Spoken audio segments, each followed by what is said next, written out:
അധ്യായം 21. അവരുടെ മുമ്പാകെ നീ വയ്ക്കൊണ്ടുന്ന ന്യായങ്ങളാവിത്.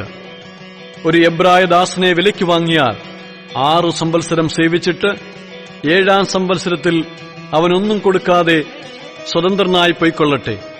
ഏകനായി വന്നുവെങ്കിൽ ഏകനായി പോകട്ടെ. അവന് ഭാര്യ ഉണ്ടായിരുന്നുവെങ്കിൽ ഭാര്യയും അവനോട് കൂടെ പോകട്ടെ. അവന്റെ യജമാനൻ അവന് ഭാര്യയെ കൊടുക്കുകയും അവൾ അവന് പുത്രന്മാരെയോ പുത്രിമാരെയോ പ്രസവിക്കുകയും ചെയ്തിട്ടുണ്ടെങ്കിൽ ഭാര്യയും മക്കളും യജമാനന് ഇരിക്കണം. അവൻ ഏകനായി പോകേണം. എന്നാൽ ദാസൻ, ഞാൻ എന്റെ യജമാനനെയും എന്റെ ഭാര്യയെയും മക്കളെയും സ്നേഹിക്കുന്നു, ഞാൻ സ്വതന്ത്രനായി പോകയില്ല എന്ന് തീർത്തു പറഞ്ഞാൽ യജമാനൻ അവനെ ദൈവസന്നിധിയിൽ കൂട്ടിക്കൊണ്ടു ചെന്ന് കതകിന്റെയോ കട്ടളക്കാലിന്റെയോ അടുക്കൽ നിർത്തിയിട്ട് സൂചി കൊണ്ട് അവന്റെ കാത് കുത്തിത്തുളയ്ക്കണം. പിന്നെ അവൻ എന്നേക്കും അവന് ദാസനായിരിക്കണം. ഒരുത്തൻ തന്റെ പുത്രിയെ ദാസിയായി വിറ്റാൽ അവൾ ദാസന്മാർ പോകുന്നതുപോലെ പോകരുത്. അവളെ തനിക്ക് സംബന്ധത്തിന് നിയമിച്ച യജമാനന് അവളെ ബോധിക്കാതിരുന്നാൽ അവളെ വീണ്ടെടുപ്പാൻ അവൻ അനുവദിക്കണം. അവളെ ചതിച്ചതുകൊണ്ട് അന്യജാതിക്ക് വിറ്റുകളവാൻ അവൻ അധികാരമില്ല. അവൻ അവളെ തന്റെ പുത്രന് നിയമിച്ചുവെങ്കിൽ പുത്രിമാരുടെ ന്യായത്തിന് തക്കവണ്ണം അവളോട് പെരുമാറണം.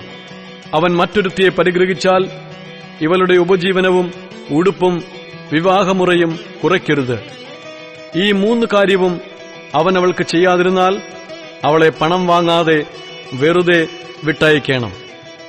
ഒരു മനുഷ്യനെ അടിച്ചുകൊല്ലുന്നവൻ മരണശിക്ഷ അനുഭവിക്കണം. അവൻ കരുതിക്കൂട്ടാതെ അങ്ങനെ അവന്റെ കൈയാൽ സംഭവിപ്പാൻ ദൈവം സംഗതി വരുത്തിയതായാൽ അവൻ ഓടിപ്പോകേണ്ടുന്ന സ്ഥലം ഞാൻ നിയമിക്കും.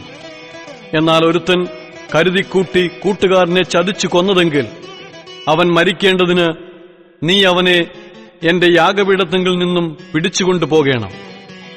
തന്റെ അപ്പനെയോ അമ്മയെയോ അടിക്കുന്നവൻ മരണശിക്ഷ അനുഭവിക്കണം. ഒരുത്തനൊരാളെ മോഷ്ടിച്ചിട്ട് അവനെ വിൽക്കുകയാകട്ടെ അവന്റെ കൈവശം അവനെ കണ്ടുപിടിക്കുകയാകട്ടെ ചെയ്താൽ അവൻ മരണശിക്ഷ അനുഭവിക്കണം. തന്റെ അപ്പനെയോ അമ്മയെയോ ശപിക്കുന്നവൻ മരണശിക്ഷ അനുഭവിക്കണം. മനുഷ്യർ തമ്മിൽ ശണ്ട കൂടിയിട്ട് ഒരുത്തൻ മറ്റവനെ കല്ലുകൊണ്ടോ മുഷ്ടികൊണ്ടോ കുത്തിയതിനാൽ അവൻ മരിച്ചു പോകാതെ കിടപ്പിലാകുകയും പിന്നെയും എഴുന്നേറ്റ് വടിയൂന്നി വെളിയിൽ നടക്കുകയും ചെയ്താൽ കുത്തിയവനെ ശിക്ഷിക്കരുത്. എങ്കിലും അവൻ അവന്റെ മിനക്കേടിനു വേണ്ടി കൊടുത്ത് അവനെ നല്ലവണ്ണം ചികിത്സിപ്പിക്കണം. ഒരുത്തൻ തന്റെ ദാസനെയോ ദാസിയെയോ തൽക്ഷണം മരിച്ചു പോകത്തക്കവണ്ണം വടികൊണ്ടടിച്ചാൽ അവനെ നിശ്ചയമായി ശിക്ഷിക്കണം. എങ്കിലും അവൻ 1-2 ദിവസം ജീവിച്ചിരുന്നാൽ അവനെ ശിക്ഷിക്കരുത്. അവൻ അവന്റെ മുതലല്ലോ. മനുഷ്യർ തമ്മിൽ ശണ്ട കൂടിയിട്ട് ഗർഭിണിയായ ഒരു സ്ത്രീയെ അടിച്ചതിനാൽ ഗർഭം അലസ്യതല്ലാതെ അവൾക്ക് മറ്റൊരു ദോഷവും വന്നില്ലെങ്കിൽ അടിച്ചവൻ ആ സ്ത്രീയുടെ ഭർത്താവ് ചുമത്തുന്ന പിഴ കൊടുക്കണം.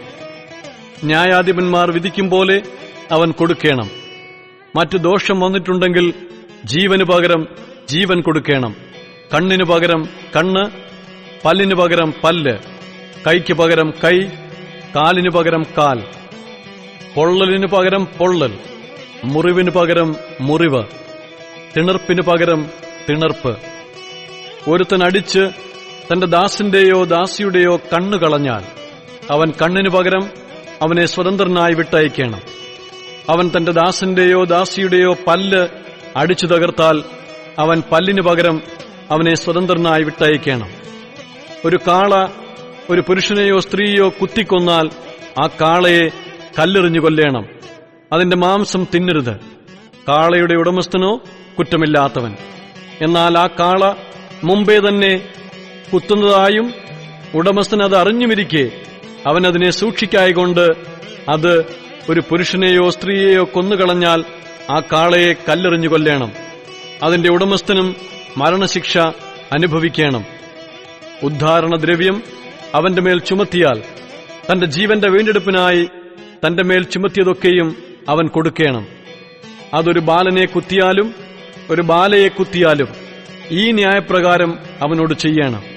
കാള ഒരു ദാസനെയോ ദാസിയെയോ കുത്തിയാൽ അവൻ അവരുടെ ഉടമസ്ഥന് 30 ശേക്കൽ വെള്ളി കൊടുക്കണം.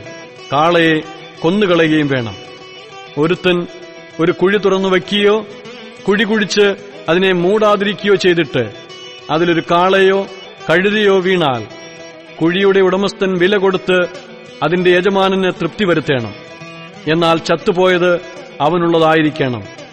ഒരുത്തന്റെ കാള മറ്റൊരുത്തന്റെ കാളയെ കുത്തിയിട്ട് അത് ചത്തുപോയാൽ അവർ ജീവനോടിരിക്കുന്ന കാളയെ വിറ്റ് അതിന്റെ വില പകുത്തെടുക്കണം.